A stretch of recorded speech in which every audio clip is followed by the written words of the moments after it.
তারকেশ্বরে বিরল চিকিৎসা সাফল্য। ২৭ বছরের যুবতীর জরায়ু থেকে একসঙ্গে ৩২টি টিউমার অপসারণ। হুগলি তারকেশ্বরে অবস্থিত জেএস মাল্টি স্পেশালিটি হাসপাতাল লোকনাথ এক বিরল চিকিৎসা সাফল্যের নজির করা হয়েছে।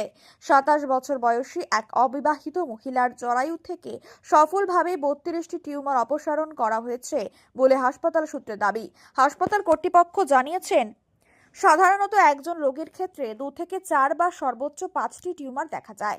এখানে একসঙ্গে 32টি টিউমার অপসারণ চিকিৎসা ক্ষেত্রে অত্যন্ত বিরল ঘটনা বলেই মনে করছেন চিকিৎসকেরা।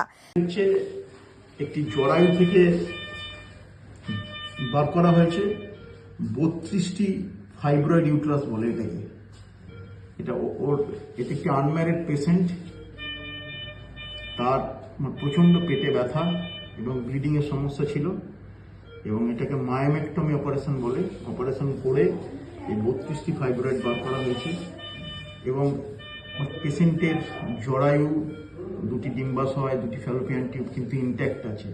মানে পরবর্তীকালে তার মাসিকও হবে এবং পরবর্তীকালে বাচ্চাও নিতে পারবে। এটা একটা জটিল অস্ত্রোপচার ছিল। এই জটিল অস্ত্রোপচার যে জেএস এর মতো হসপিটাল জায়গায়, মানে তারকেশ্বরের মতো জায়গায় জেএস মাল্টি স্পেশালিটি হসপিটালে আমি করতে পেরে আমি খুব আনন্দিত। পেশেন্ট আমারই খুবই পরিচিত। আমার সবচেয়ে ভালো লাগছে যে আমরা ওর জরায়ু, ডিম্বাশয় এবং ফ্যালোপিয়ান টিউব ইনট্যাক্ট রাখতে পেরেছি। এই জন্য আমি খুবই ভালো লাগছে। Thank you sir. এটি জটিল অস্ত্রোপচারটি সম্পন্ন হয় গাইনোকোলজিস্ট সার্জন ডক্টর অভিজিৎ রক্ষিতের তত্ত্বাবধানে। তার সঙ্গে উপস্থিত ছিলেন অ্যানাস্থেসিয়া বিশেষজ্ঞ doctor Diptiman Khamrui, assistant Swapan Jana, OT incharge Subir Bhowmik, technician Pappu Bhowmik ও সুদীপা পাঠক, নার্স রুনা লায়লা খাতুন সহ প্রায় 8 সদস্যের একটি বিশেষজ্ঞ দল।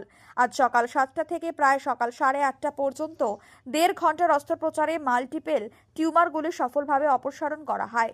হাসপাতাল সূত্রে আরও জানা গেছে, অস্ত্রোপচারের আগে সম্ভাব্য ঝুঁকি এড়াতে আইসিইউ, ভেন্টিলেশন, রক্ত সহ সমস্ত জরুরি চিকিৎসা পরিকাঠামো প্রস্তুত রাখা হয়েছিল। সবচেয়ে গুরুত্বপূর্ণ বিষয়, চিকিৎসক দল জরায়ুর স্বাভাবিক গঠন ও ভবিষ্যৎ প্রজনন ক্ষমতা অক্ষুণ্ণ রেখে জটিল অপারেশন সম্পন্ন করতে সক্ষম হয়েছেন বলে দাবি হাসপাতাল কর্তৃপক্ষের। বর্তমানে রোগীর শারীরিক অবস্থা স্থিতিশীল বলে জানা গেছে। চিকিৎসক মহলে এই ঘটনাকে একটি উল্লেখযোগ্য সাফল্য হিসেবে দেখা যাচ্ছে। তারকেশ্বর থেকে আশিস কুমার ঘোষের রিপোর্ট, মেমারি আপডেট।